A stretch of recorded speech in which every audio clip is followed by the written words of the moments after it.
Boa tarde a todas e a todos. Obrigada, Rejane, pela apresentação, né? Eu vou pedir desculpas inicialmente se algum momento tiver barulho de carro, eu avisei um pouquinho antes, porque realmente eu estou na casa da minha mãe e a rua é muito movimentada, né?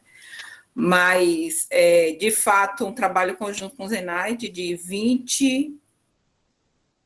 24 anos, se eu não me engano, esse projeto especificamente, 24, 20, quase 25 anos, né? Mas, na verdade, foi um projeto institucionalizado há 22 anos, em 1998, né?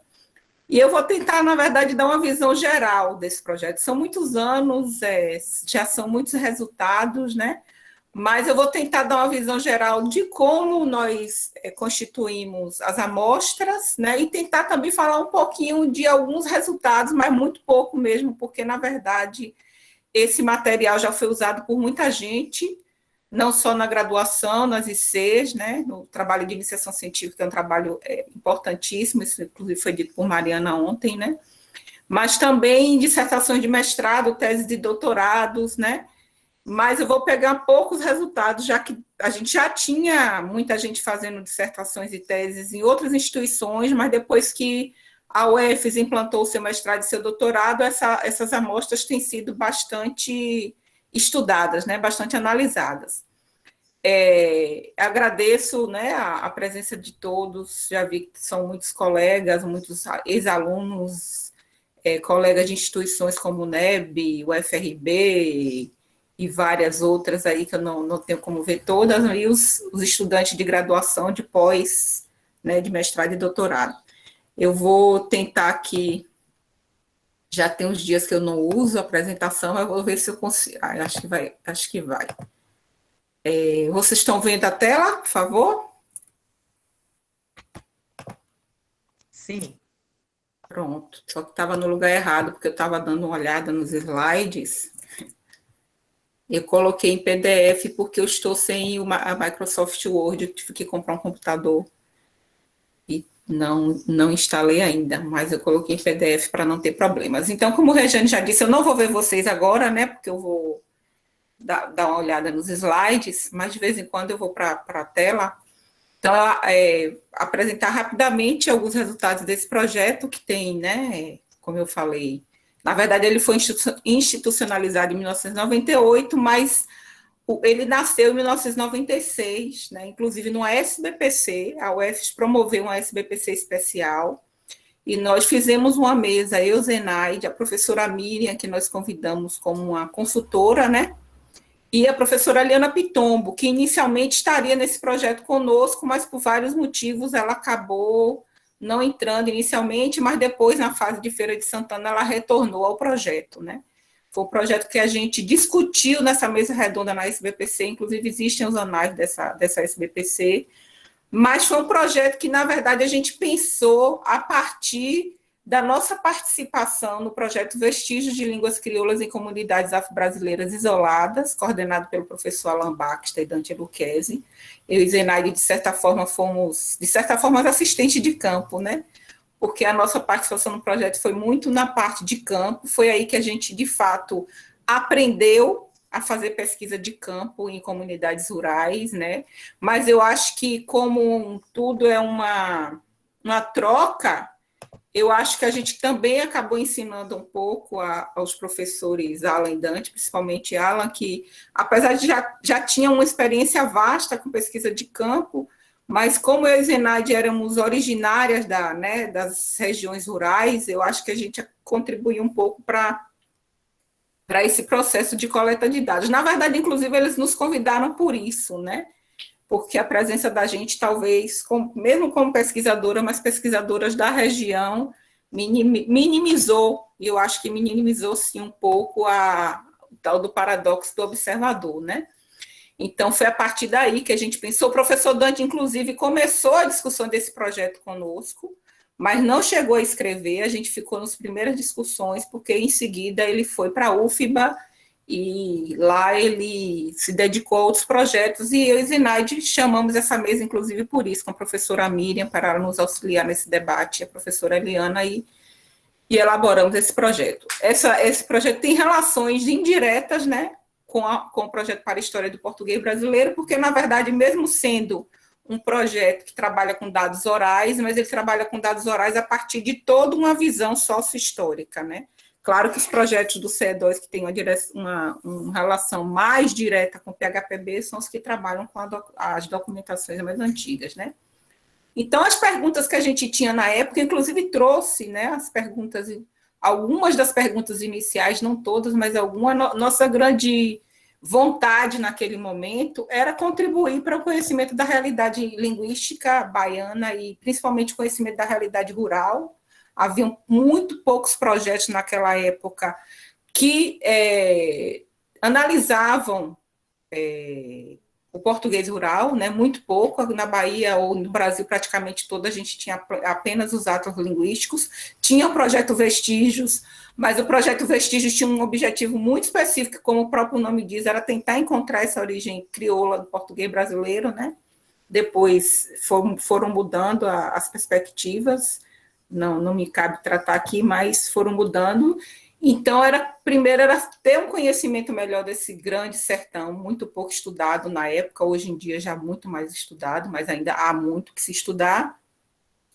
E também porque a gente queria trabalhar com a vertente colocada por Silva Neto, que foi retomada por Rosa, que não está citada aqui nesse trecho, mas por Rosa, por Dante, por Alan Basso, que é a questão do português formado no interior, né? Em um português que provavelmente foi formado, e os estudos todos têm mostrado isso, a partir do contato com as línguas africanas e as línguas indígenas, e inclusive o próprio português que vinha para essas regiões eram portugueses, os portugueses que vinham eram portugueses pobres, portugueses que tinham determinadas condições que também mostravam que provavelmente eles não falassem um português tão próximo, por exemplo, do português da elite da época, né?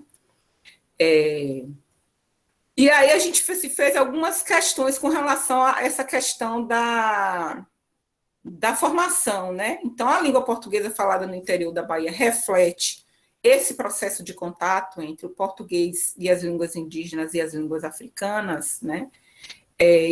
Quais os aspectos gramaticais desse português estariam relacionados a fatores sociohistóricos, culturais e geográficos? Então, eram questões que a gente se fazia e se faz até hoje. Na verdade, em todos os estudos, inclusive de análise linguística que a gente tem realizado, a gente sempre parte dessas questões, dessas premissas, né? Inclusive, os nossos orientandos também trabalham nessa perspectiva. Durante muito tempo, inclusive, Silvana trabalha com isso também, a gente se dedicou muito e se dedica ainda muito mais a uma discussão do contato com as línguas africanas, mas no nosso projeto também estava previsto esse contato com as línguas indígenas, que é algo que a gente vai começar a fazer, inclusive Rejane tem, né, Rejane, um projeto nessa linha. Eu espero que algum dia a gente consiga adiantar essa parte do projeto que a gente não conseguiu adiantar tanto, né? Porque, na verdade, esse projeto foi dividido em fases, né? A primeira fase nós gravamos a região da Chapada Diamantina e do Piemonte da Diamantina, inclusive o Piemonte foi antes, né? Porque nós estivemos na região de Jacobina, numa comunidade chamada Canha, ainda quando a gente participava do projeto Vestígios, né? Na comunidade de Piabas. Dante e Alan avaliaram que não tinha ali em Piabas esses vestígios de línguas crioulas, e nós aproveitamos e retornamos lá para fazer uma amostra para o nosso projeto. Depois nós fomos para a Chapada Diamantina, né? Na verdade, a gente conheceu as comunidades quando nós fomos visitar, a gente sempre tentava casar os trabalhos de campo do projeto escrito, né, que Zenaide depois ficou dedicada mais a esse projeto escrito, com o projeto oral. Então, quando nós fomos ao arquivo de Rio de Contas, nós tivemos notícia das comunidades de Barra, Bananal e Mato Grosso, né, que eram comunidades quilombolas, Barra, Bananal e Mato Grosso, Barra e Bananal, e Mato Grosso é uma comunidade de origem portuguesa, né. E aí nós nos interessamos, voltamos depois para fazer a gravação dessas comunidades. Dante, inclusive, tinha gravado Barra e Bananal, na época nós não sabíamos, né? Nós sabíamos que, por exemplo, Dinacalu tinha trabalhado com Mato Grosso na época do Alibe, né? Realmente são comunidades bastante interessantes para se estudar. Eu tive notícia recentemente que as comunidades de Barra de Manaus estão muito diferentes, né? Eles alugaram, assim, de certa forma, arrendaram. Não sei qual o termo, mas um amigo meu que foi visitar Rio de Contas o ano passado, ou ano retrasado, né? Diz que eles estão com grandes plantações, eles estão trabalhando com monocultura, né? Que é uma coisa que mexe muito com a questão cultural, com a questão da cultura local, né? E, se eu não me engano, eles estão com monocultura de manga, né? Então, não é mais, não são mais as comunidades que nós visitamos, está com estão bem diferentes em termos de organização comunitária, né? Mas no debate, se alguém quiser, a gente pode tratar disso. Eu vou falar bem rapidamente das fases. Então, nós gravamos Chapada Diamantina e vocês vão ver na sequência que tem uma questão histórica por trás disso. A Chapada Diamantina e a Piemonte da Diamantina foram locais em que houve uma leva, né, de portugueses com africanos e principalmente com escravos brasileiros e com índios no início, né, para tentar conseguir ouro, né. A coroa portuguesa inicialmente ela não tinha essa vontade de ir para o interior, mas quando, né, Portugal estava precisando de recursos, começou a incentivar os portugueses para irem para o interior para procurar os minérios, né, para ver se resolvia o problema financeiro mais rapidamente, né.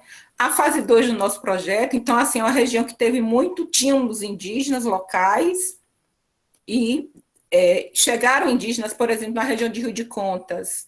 Se não me engano, Sebastião Raposo Tavares chegou com 100 índios carijós, quando ele foi conhecer a região para minerar, e depois os africanos, né, e brasileiros, escravizados brasileiros também. Então, é um caldeirão linguístico, cultural bastante interessante para análises, né. Na fase 2, nós fomos para a região de Jeremoabo, uma região principalmente de agropecuária, né. A região da Chapada era muito de mineração, hoje é muito de turismo, como todos sabem. Então, a região de agropecuária, regiões de agropecuária exigiam, né, um número muito pequeno de escravizados, e em Jeremoabo, eu não fui a Jeremoabo, na época eu estava grávida, perto de ter bebê, Zenaide que fez esse trabalho com os bolsistas na época. Na verdade, Jeremoabo aconteceu mesmo, né? Zenaide foi para Jeremoabo para conhecer o arquivo, né? E a partir do conhecimento e também a gente estava na nossa marca, a gente tinha feito esse mapeamento, no mapeamento oral, mas na ida para o arquivo foi decidido claramente quais as comunidades seriam gravadas, né? Então, Jeremoabo já estava porque a gente sabia dessa história de Jeremoabo, dessa questão, dessa também miscigenação, né?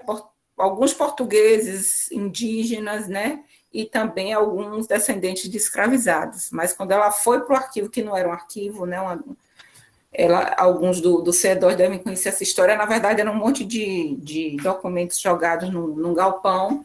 Ela fez um mapeamento e nós decidimos que, de fato, as comunidades seriam Lagoa do Inácio, Tapera e Casinhas.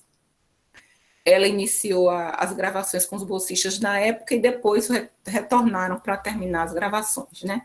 Na fase 3 foi a fase dedicada à Feira de Santana, e aí nessa fase a gente teve uma participação ativa e fundamental de Silvana, né? Silvana, inclusive, estava fazendo a tese dela com Feira de Santana, então Silvana, de certa forma, coordenou os subgrupos de trabalho, porque a gente fez subgrupos de trabalho, a professora Eliana Pitombo ficou com o português culto, eu, Zenaide e Silvana nos dividimos no português popular, porque, na verdade, com relação ao português popular, a gente fez uma gravação muito maior, porque nós gravamos feirenses, filhos de feirenses, feirenses, filhos de imigrantes, migrantes, pessoas com ensino médio, né? Então, a amostra do português popular né, e aí um meio termo do ensino médio, ela foi bem maior, e eu, Zenaide e Silvana, nos dedicamos a essa parte, a professora Eliana Pitombo, ao português culto. E a fase 4, que está lá no projeto, desde 1998, no projeto original, que seria gravar comunidades indígenas, ainda não foi realizada. Eu até tive orientandas da região de Jeremoabo, do Cumbe, como é o nome do Cumbe? Eu só lembro Tem uma colega nossa que deu aula lá, esqueci o nome agora. Eu só chamo o Cumbe porque tenho uma amiga que é de lá e que tem comunidades indígenas, né? Na região que Regiane está trabalhando, mas de fato a gente nunca conseguiu fazer esse corpus oral dessa região. Esses mapas aqui, na verdade, mostram, a gente tem um mapa do Brasil, né? A minha esquerda e a minha direita, na verdade, o mapa da Bahia, os dois, na verdade, são o mapa da Bahia. Só que aqui a gente tem o início da colonização, que a gente vê que a reurbanização, que a gente chama de reocupação, desculpem, não reurbanização, só da costa, porque os portugueses inicialmente não tinham intenção logo de ir para o interior, e depois a ida para o interior, porque, né, os recursos do litoral já não davam conta, e vocês podem ver Rio de Contas aí no meio, Jeremoabo, então as entradas dos portugueses, inclusive alguns já com bandeirantes paulistas, para devastar, né, como eles diziam, esse vasto sertão. Então a gente trabalhou muito com as comunidades formadas aí nessa segunda fase, né, da reocupação das terras que hoje a gente conhece como Bahia. E também com algumas dessa outra fase, que na verdade já é quase a configuração que a gente tem hoje, que foi como a configuração que a gente tinha no final do século XIX, né? Então, assim, a formação do nosso banco de dados, ela teve todos esses critérios sócio-históricos, né? Então, a gente tentou colocar a comunidade de diferentes fases econômicas e de diferentes fases de reocupação, que, na verdade, tem relação com essas fases econômicas, porque isso nos daria uma maior confiança no tratamento e na discussão sobre o contato do português com que línguas que foram para lá naquele momento. E mesmo assim a gente tem muito trabalho, né? A gente sabe quais foram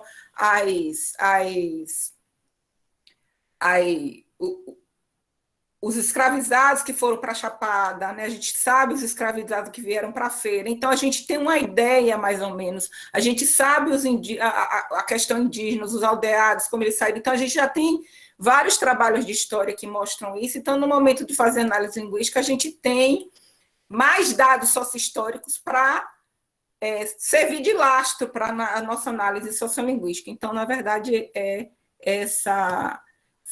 foi essa nossos critérios iniciais, né? E aqui, eu não sei como é que eu estou de tempo, desculpa, eu estou falando um pouco lento, né?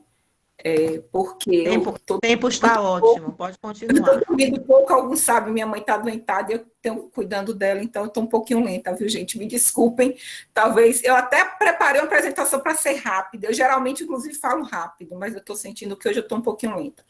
Então, assim, eu apresentei bem no geral a questão da constituição da amostra, agora eu vou apresentar alguns resultados também bem gerais, mas no debate a gente pode conversar um pouquinho mais sobre isso. Então, a gente pegou as propensões morfossintáticas em dialetos rurais que têm paralelos com línguas crioulas. Na verdade, quem fez isso foi o Alan Baxter, em 1995, um artigo muito interessante. A partir de várias análises de dialetos rurais brasileiros, ele fez essa lista de características, né? A concordância variável de gênero, que foi algo que eles encontraram em Helvécia, né? A concordância variável de número que tem no português brasileiro como um todo, essa concordância variável, inclusive, levou alguns a dizerem que o português tinha sido uma língua crioula, não só variável de número, mas de verbal também, que a gente vai ver lá na frente. O pronome sujeito e o pronome objeto sendo usado, né, da mesma forma como, por exemplo, pegaram eu, a baixa incidência de pronomes reflexivos, que não se vê tanto na Bahia. No início, inclusive, eu e Zenaide nos dedicamos a algumas monografias da especialização sobre o não uso dos pronomes reflexivos, mas eu me lembro que nas monografias da especialização, na época a gente não tinha mestrado, o que as alunas conseguiram encontrar é que, por exemplo, em Minas tem muita queda, né, apagamento desse reflexivo, mas na Bahia há, mas não tanto quanto em Minas, por exemplo, né? Então, talvez não tenha sido uma característica tão forte na Bahia, ou houve uma aquisição, aí são análises muito aprofundadas para a gente saber. A cláusula relativa com o que multifuncional, isso é no português brasileiro quase como um todo, mas isso é muito mais forte nas variedades rurais. A variação na marcação de referência definida, a questão do uso do artigo definido, o Dante, inclusive, tem um trabalho sobre isso, né? Ao invés de usar o patrão, usar patrão. entre outras coisas.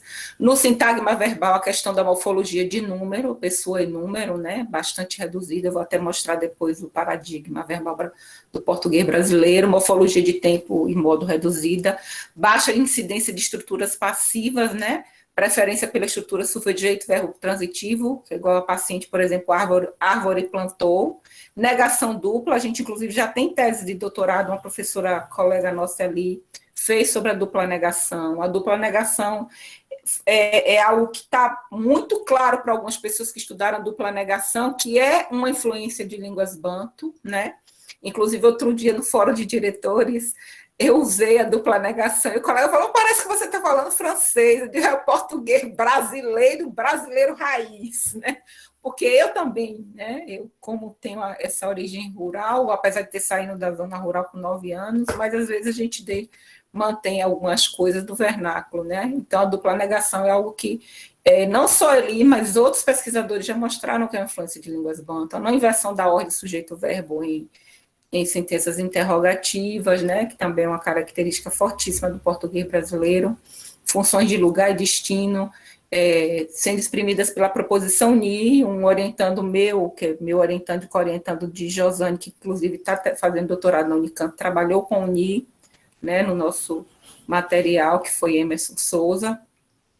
Então, são essas características que Alan Baxter conseguiu elencar, que estão presentes nas línguas crioulas e que são encontradas também no português rural brasileiro como um todo. Isso ele pegou a partir de vários estudos, e principalmente do trabalho que eles têm com Helvécia, que foi a comunidade que eles mais analisaram, porque, de fato, é uma das poucas comunidades no Brasil que manteve esses resquícios de línguas crioulas. Aqui a gente tem um paradigma, vou tentar acelerar um pouquinho, um paradigma da concordância verbal, né? A gente tem uma redução grande no português brasileiro, a gente tem um paradigma 1 aí, não é o paradigma padrão, mas, né, com os morfemas, né? Mesmo na segunda pessoa, apesar que tem alguns lugares, mas é o geral do português brasileiro, a gente não colocou o tu com concordância. E no outro, o paradigma rural, que é realmente, a gente tem muito menos morfologia, né? E aí eu vou apresentar os dados de um trabalho que eu fiz com o Zenaide, que a gente não publicou, eu até comentei com ela outro dia, que é um trabalho muito bom, que a gente deveria ter publicado, né? Eu encontrei esse trabalho por um acaso, quando a gente começa a arrumar de um computador velho para um computador novo, e eu encontrei esse trabalho em que a gente fez essa análise da concordância verbal em Piabas, e apresentamos num evento organizado por Demerval da Hora, na Paraíba. Inclusive, foi bastante elogiado na época por Marta Sherry e Naro, que são estudiosos, né, da concordância, principalmente Naro, que estuda a verbal. Então, a gente encontrou, por exemplo, em Piabas, que é uma dessas comunidades com quilombolas, né, que tem uma certa característica quilombola, não sei como é que estão os estudos para provar, mas ela não é certificada, mas ela tem todas as características, a não ser que tenha sido certificada de lá para cá. Então, a gente, por exemplo, tem baixa concordância na terceira pessoa do plural, 36%, na segunda indireta, vocês, 29%, e o nós, 47%, que é uma característica do português rural baiano, é ter alguma concordância na primeira do plural, que não acontece, por exemplo, em comunidades rurais de Goiás, de Minas, então, mas é uma discussão de comparação.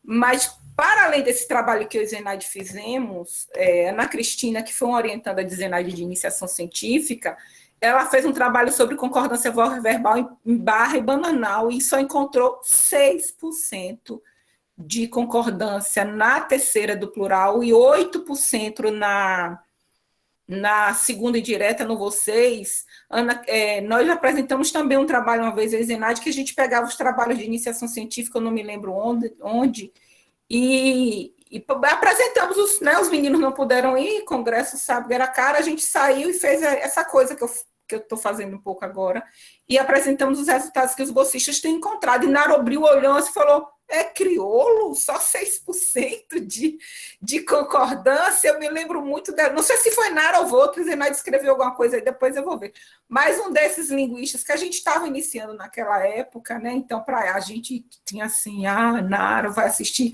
a gente sempre teve um pouco de sorte, né, não sei se eram os títulos também que chamavam a atenção, mas desde o início das nossas apresentações, a gente sempre teve Vinara na plateia, Marta Cherry na plateia, Voutre na plateia, né? E eu me lembro que ele arregalou o olho, porque ele é daquela vertente que é contra a questão do contato, né? E esse trabalho de Ana Cristina mostrou, e de fato, depois, eu não trabalhei diretamente com concordância, mas quando você trabalha com sujeito nulo, tem que trabalhar com morfologia. E era baixíssimo, hoje, claro que é diferente. Nós gravamos lá em 1998, 99, então são muitos anos, né? Mas era muito baixa a concordância na região, na Barra e Bananal, né? Então, para mostrar que assim a gente tem a concordância, de fato, é uma característica, e Silvana sabe bem disso, que ela trabalhou com concordância, em que a gente tem um efeito muito forte do contato linguístico, né? Então, realmente, nas concordâncias, esse efeito é muito claro e muito forte, né? E aqui a gente mostra em gráfico que há uma certa variação, uma variação estável, né? Aqui eu peguei a concordância da primeira do plural na a partir da minha tese, como eu disse, como a gente tem que fazer essa relação. Então, na primeira do plural, a gente tem até um número bom de concordância, 59%. Lembrem que são pessoas falantes do português popular rural, a gente gravava pessoas que tinham, no máximo, a antiga quarta série primária, né?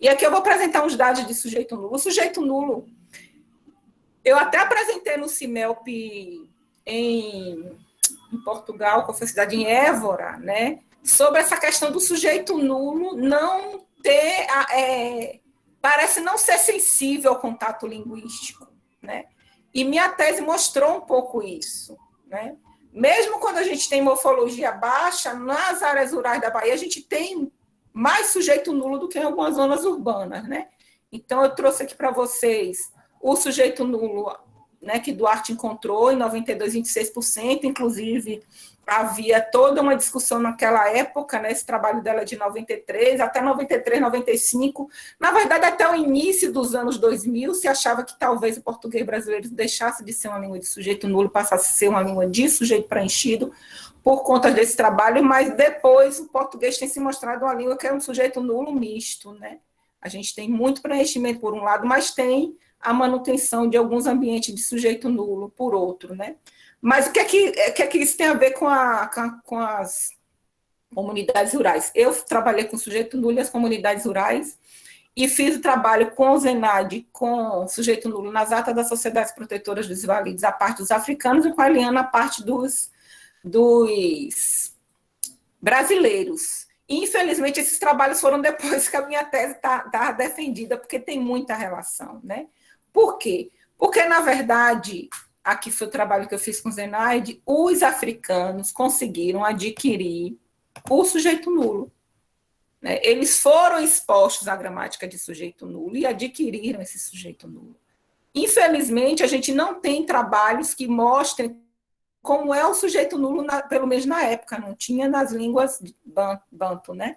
Para ver se isso tinha uma relação com... Mas, assim, em conversa com Maricata, ela disse, mas isso ela não fez um estudo direto, mas ela disse realmente que parece que tem, principalmente na sintaxe e em alguns parâmetros mais fortemente ainda, as pessoas conseguem marcar o parâmetro mesmo, ela acha, mesmo depois da tal da idade crítica, mesmo, porque eram pessoas que aprenderam português como segunda língua, né, na Sociedade Protetora do Desvalido. E eles têm índices de sujeito nulo iguais aos escritores que Duarte trabalhou, né, ou seja, eles conseguiram adquirir bem o sujeito nulo. Aí a gente tem, nas comunidades, vejam que é um índice alto, não dá para eu aprofundar aqui, mas são índices mais altos, por exemplo, do que o encontrado em zonas urbanas, como o Rio de Janeiro, São Paulo. A gente tem comunidades que usam quase 60%, né, de sujeito nulo, mais de 40%. Isso é muito forte na terceira pessoa do singular, e os estudos têm mostrado que, de fato, o português brasileiro passa por um momento de mais de uma gramática, né, porque aí tem toda a discussão do sujeito nulo identificado pela concordância, sujeito nulo identificado por um tópico. O português brasileiro está uma mistura ainda, porque ele mantém em alguns contextos o sujeito nulo identificado pela morfologia, como na primeira pessoa do singular e do plural, Mas, em termos da terceira do plural, a gente tem identificado o sujeito nulo a partir de um tópico, né? E nas comunidades rurais isso também acontece assim. E aí, com esse trabalho que eu fiz com o Zenaide e depois com a Liana, que eu não mostrei todos os dados aqui, porque senão ia demorar muito, a gente chegou à conclusão que a gramática do português ao qual os africanos tiveram acesso era uma gramática de sujeito nulo. Eles adquiriram esse sujeito nulo, né? Mesmo em estágio avançado de aquisição, como eu disse depois na discussão com o Mericato, ela acha que alguns fenômenos sintáticos as pessoas realmente conseguem adquirir depois da chamada idade crítica, né? Os escravos brasileiros mantiveram essa mesma gramática de sujeito nulo no interior e as comunidades afro-brasileiras mantiveram também níveis de sujeito nulo até mais alto do que os níveis de sujeito nulo do português urbano, né? Exatamente porque parece que eles mantiveram isso. Eu coloquei um exemplo aqui, mas não vou... Aquele exemplo é grande. Então, por exemplo, a gente rela a mandioca e faz no forno, a farinha, né? Ah, não, aqui já é concordância de gênero. Deixa eu ir, então, para o exemplo grande.